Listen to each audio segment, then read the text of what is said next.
Rahim, Neo Performance Material has money in the bank, revenue, pays dividends, and was up nearly 169% here this last year. Where do we start? Well, it's nice to see you, Tracy. I think that frankly, it's all just as you said, the start. I think there's more to come. Neo's had a very good run, but more particularly, the run isn't based on something novel. It's actually based on our long operating history, our long held thesis of global supply chains for critical materials. And of course, here we're talking about rare earths, rare earth magnets, and other critical materials. We've made tremendous progress in terms of building another rare earth magnet plant in the Western world, specifically a sintered plant here in Europe.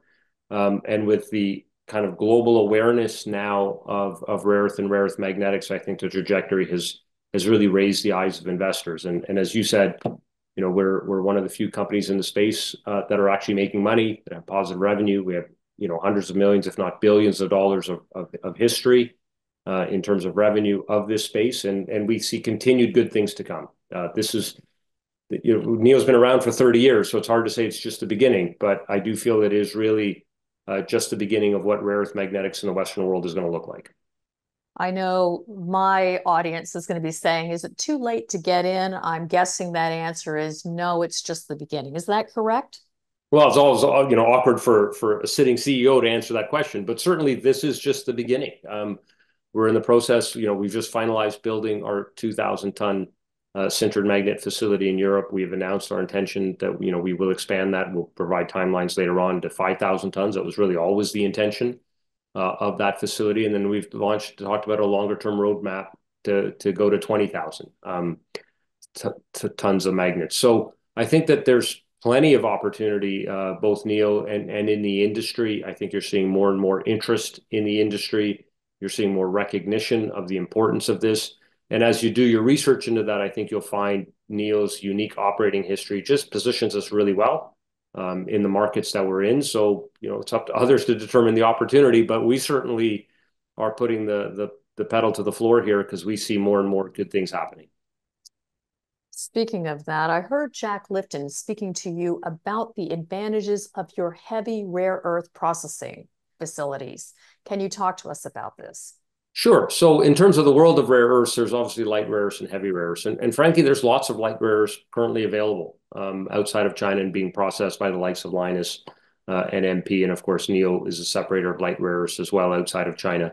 But the world of heavies is different. And heavies are needed, and albeit small percentages, 1% to 2% of a magnet is heavy rare earths. So it's small, but it is scarce and it is hard to come by. So Neo has a very unique history in the ability to process and separate heavy rare earths, one of the only companies in the world that can do it outside of China. And frankly, our history starts with the fact that we were separating heavy rare earths in China, and we have been separating heavy rare earths in China for 30 years.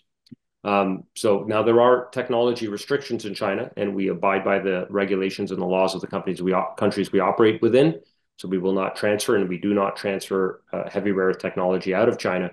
But we've had international customers for 30 years in this space. We have a lab in Singapore. We do all advanced developments like our nano products that we do in Singapore, and our sales force is integrated. We've had people in and out of China to manage quality and customer requirements. So we have a very, very deep understanding of heavy rare earths. And then you add that to the fact that we are an existing operator of separator of light rare earths for the past 25, 30 years as well. So you put those two things together and you'll realize the industrial capability that we do have.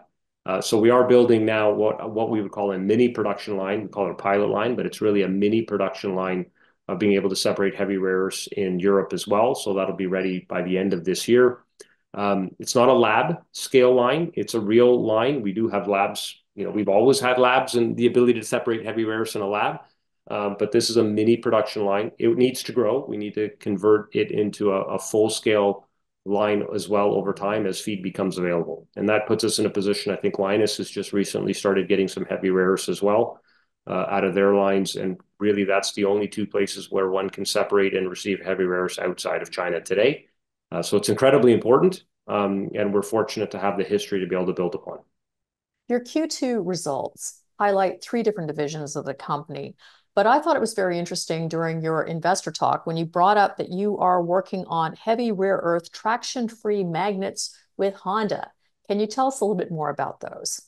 Sure. So, this goes back to Neo's capability as a heavy rare earth magnetics player and our technology and our history in doing this. So, Neo has, several years ago, we embarked on a long development curve with Daido and Honda to build a heavy rare earth free traction motor. So I just talked about how heavy rare earths are the most difficult and the most scarce of all the rare earths. So we have a heavy rare earth free traction motor. So this goes on hybrid electric vehicles.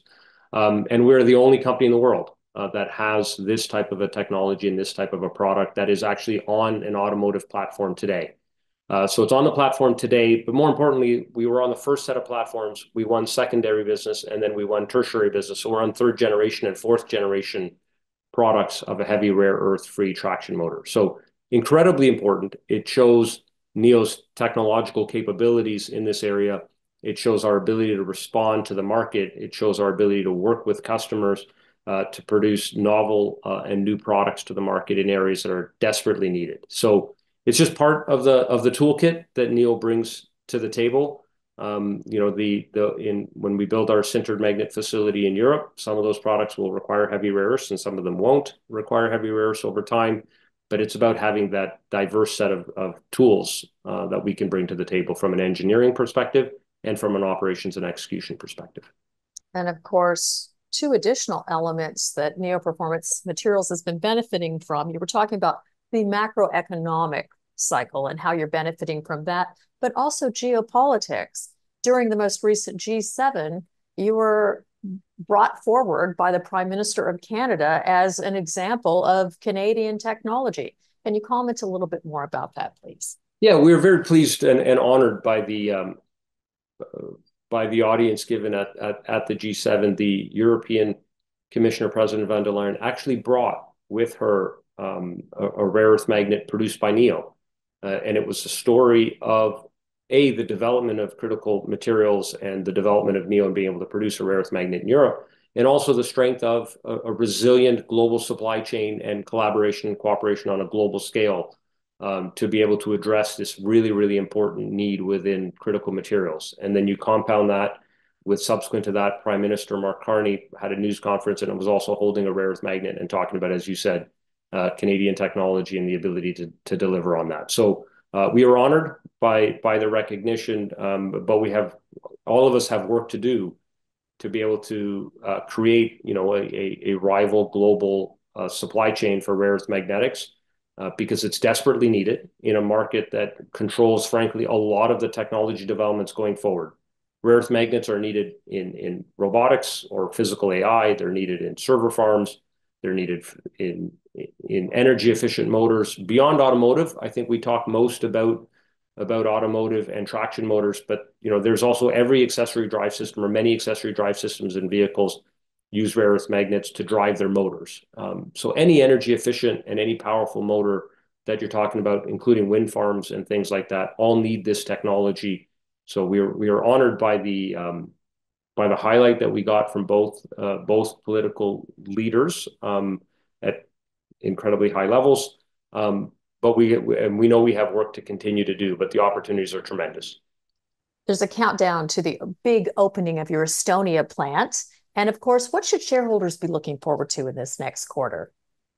Oh, well, I think we will see continued strength in the business. And we have operationally, I think the business is doing incredibly well across all of the different business units that you talked about. Our conversion costs are down, our sales are up, we're winning new customers and those types of dynamics.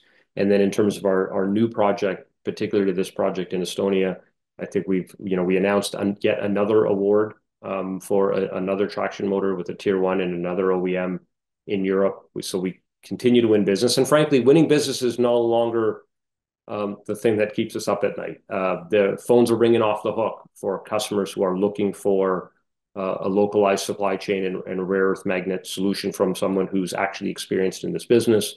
But experience gives us the lens that we also have to be able to execute. So we will continue to win business and execute step by step, program by program. So our announcements of new programs, frankly, are not limited by sales opportunities. It's just tied to what we believe to be a very responsible execution path of how we grow a business. Because we're in this to the first phase 1A is 2,000 tons. As I said, we want to go to 5,000, 10,000, 20,000. We need to have our customers with us along the journey, and we need to be able to execute to their satisfaction. So that's where our focus is. Winning business is the easy part. Announcing MOUs is the easy part. Actually developing products and executing products is where NEO's history will matter the most. For those of you interested in learning more, please go to the following website. Rahim, thank you so much for your time, and we wish you ongoing success. Wonderful, Tracy. I really appreciate the work that you do in highlighting the need for critical materials across the entire space. Thank you, Tracy.